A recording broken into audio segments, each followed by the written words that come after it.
Victoria Dmitrievna walked into the bedroom where the guys were sleeping, loudly clicking her heels and humming a newfangled song she heard on the radio. Other boarding school workers slowly came. When meeting them, Victoria smiled radiantly and nodded her head. The day had just begun. There was quite a lot to do, but the young headmistress was going to do absolutely everything during the day. In the morning, you can't do the most important thing. "Good morning. It's time to get up," Victoria Dmitrievna said loudly, entering the bedroom. The sleeping children fidgeted in their beds, not wanting to get up. We didn't want to part with the sweet world of dreams and the warmth of the bed. Victoria still insisted on her own. She came up to almost everyone and shook the rude men by the shoulder. "Why are you hungover?" The headmistress was indignant.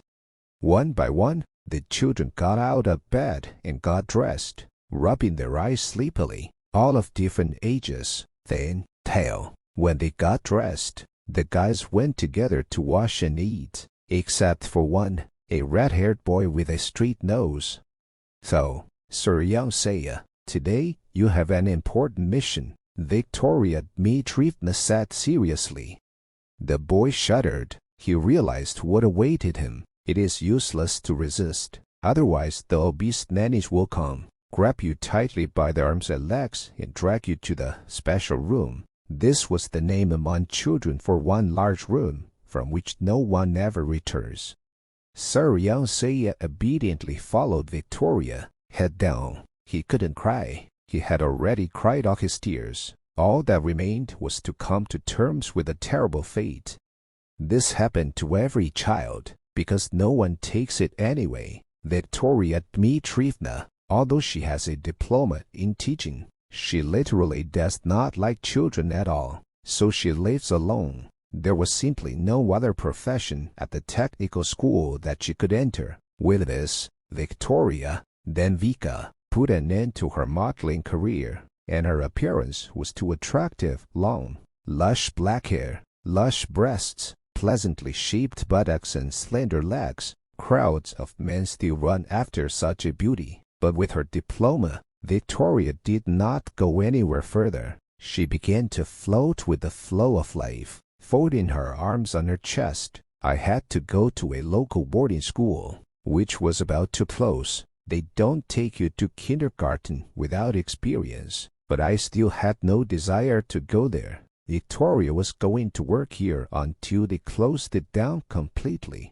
just to save up some money. While the money is being saved, Victoria lives with her parents in a 2-room apartment."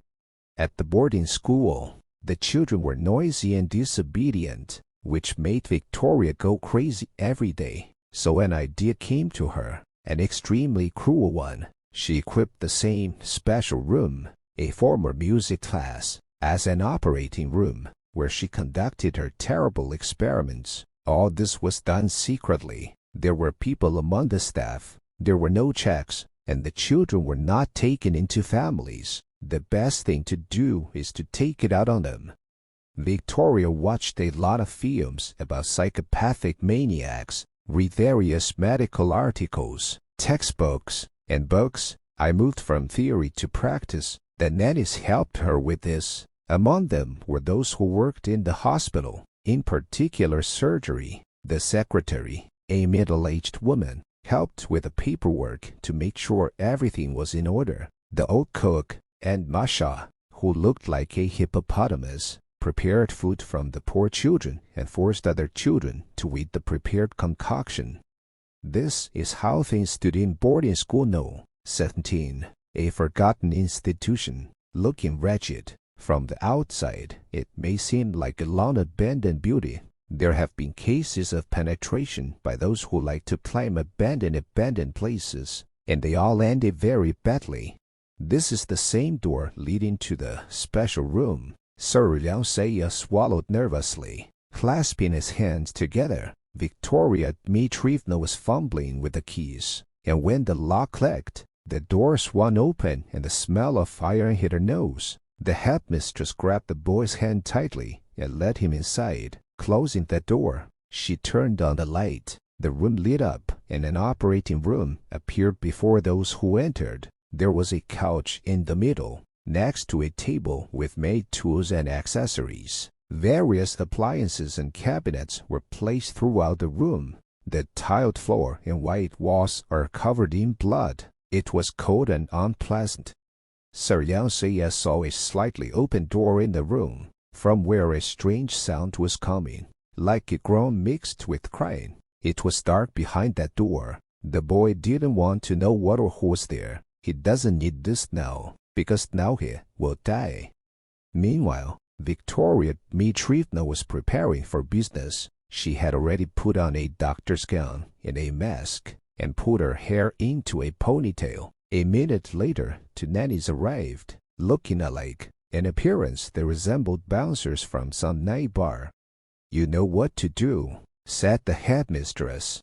The nanny silently took the boy by the hands, led him to the couch, and tied him tightly. All clothes, not including panties, ended up on the floor. Sir Yang began to breathe frequently. A flicker of hope flashed inside for a miracle that would not happen. He wanted to say something, to start begging, but the words wouldn't come out of his throat. This is the end. The operation has begun, a very important matter for today.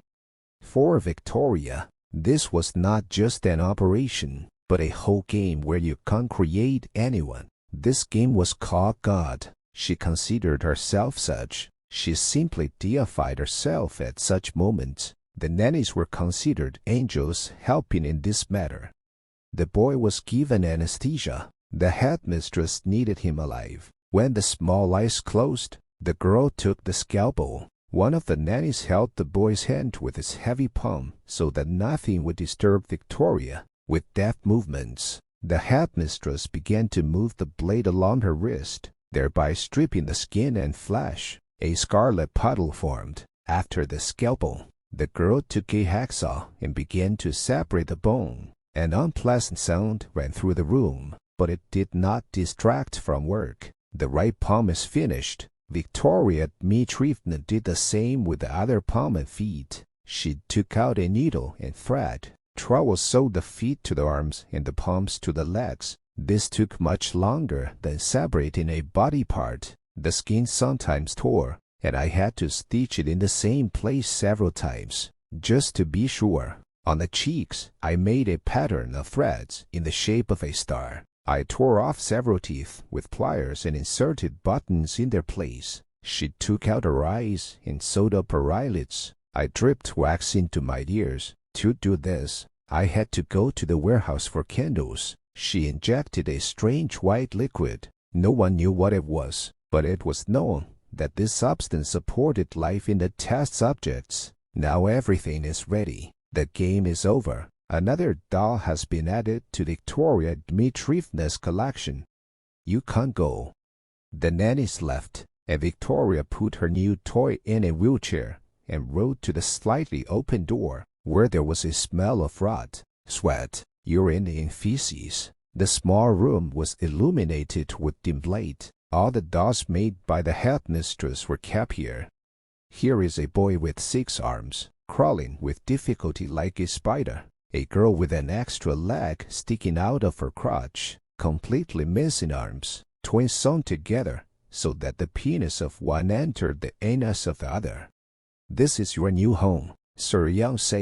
Victoria Dmitrievna knelt down in front of the boy who had come to his senses. She put her hands on his knees and stroked him tenderly. Women's moans of pleasure could be heard from the small room.